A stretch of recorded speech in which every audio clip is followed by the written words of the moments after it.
Hey guys, Chicky Domain, Debut.com with a Debut.com forecast update. This forecast update effective around 11 a.m. Eastern Standard Time on Friday, January 26, 2018. And okay, it's been a while since we've done a forecast video update. For those who are tuning in for the first time, we are primarily a maritime and surf forecast covering the Atlantic on weather systems or patterns that produce a period of elevated seas and or large surf conditions. And we are going into a real-time phase of an extended period of where there's going to be some action in the Atlantic. There are some possible surf alerts setting up. If it doesn't come true, don't shoot the messenger, but we'll take you through the upcoming forecast. Also, for those who have been following us on our social feeds, you know we've been hammering spring pretty hard in our post, and we'll show you the signs and the signals that we're seeing that we are now just in the beginning phase of seasonal change.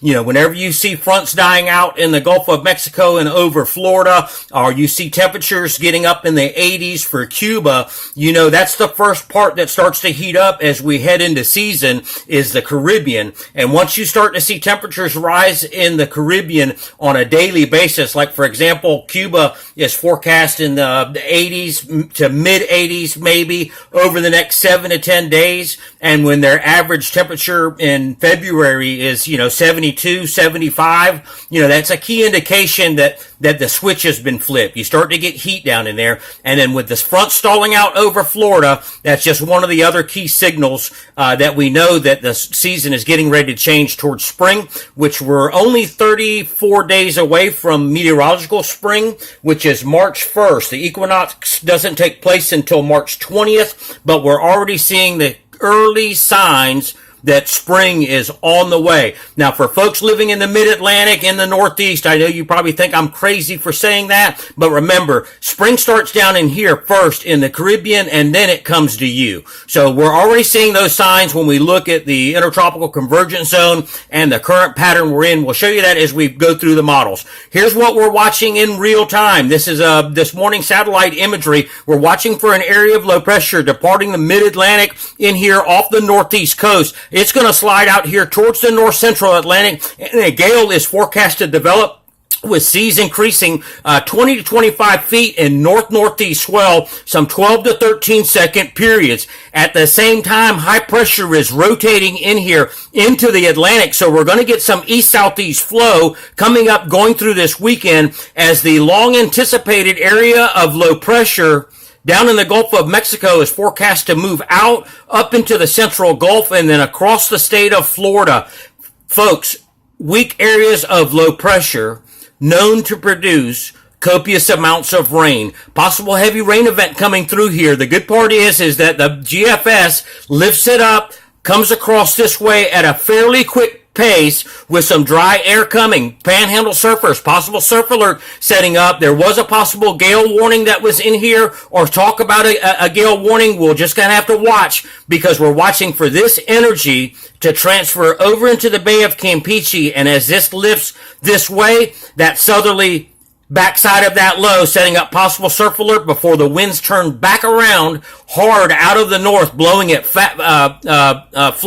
We'll show you that here in just a few moments in the 48-hour wind wave forecast. Gulf of Mexico, seas increasing to 10 feet as that area of low pressure starts to lift up towards the Florida Panhandle. 72-hour seas again up around 10 feet, but look where the direction of the winds are now. We've got winds clocking back out of the north. That's your offshore. So hopefully, depending on timing, check your local wind conditions. That will be your shot at some surf alert there. Now, let me back you up to 48-hour wind wave and slide over.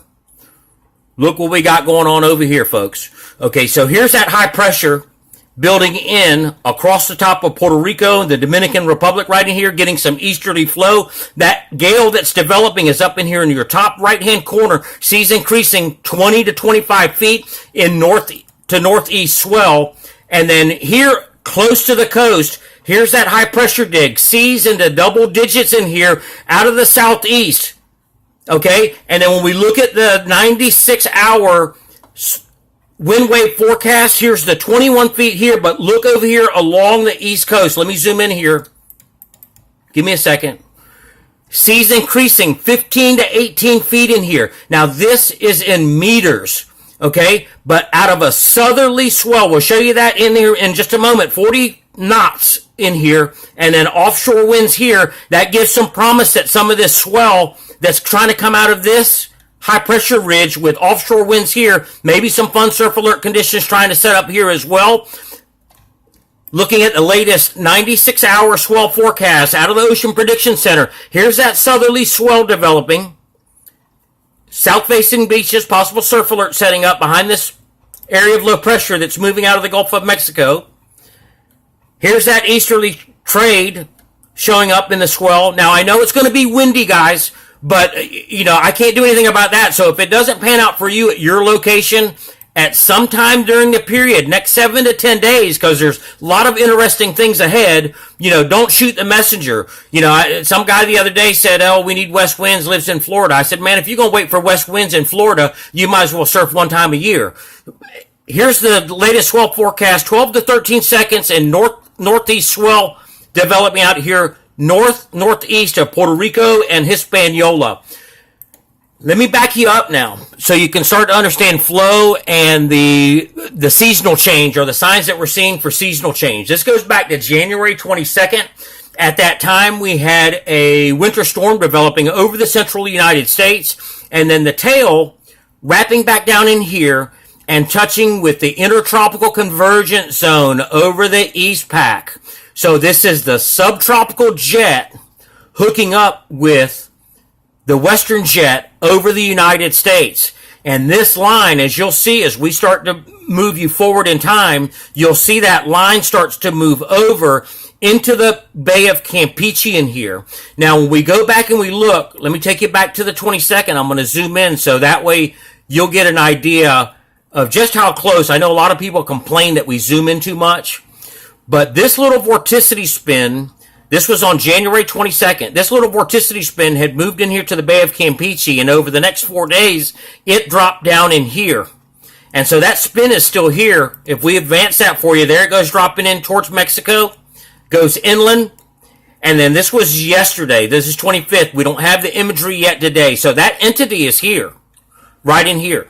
But it's back over the Gulf of Honduras, which is the birth ground to many of tropical cyclones. When we look, although this is kind of shaded out, this is the energy that's getting ready to move across into here, into the Bay of Campeche, that's going to end up lifting up into here to spawn that area of low pressure that's going to move out to here over northeast Florida and then kick off into the United States.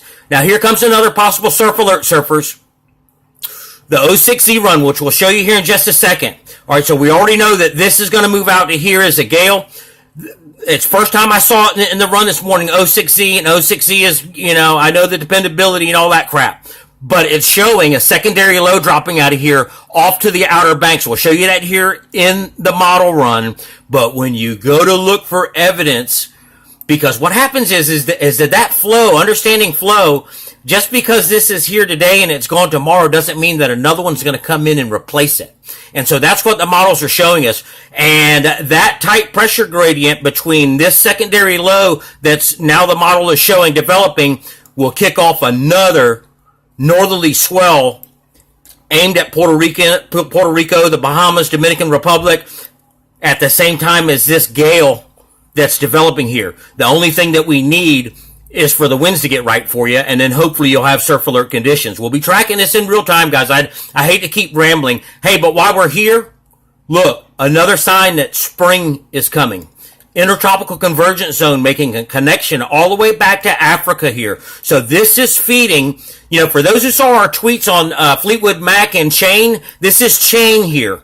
Okay, so when we start to look at this, we start to think of chain event. I don't know if you've ever heard me use that phrase before, chain event. But look, the chain is connected here.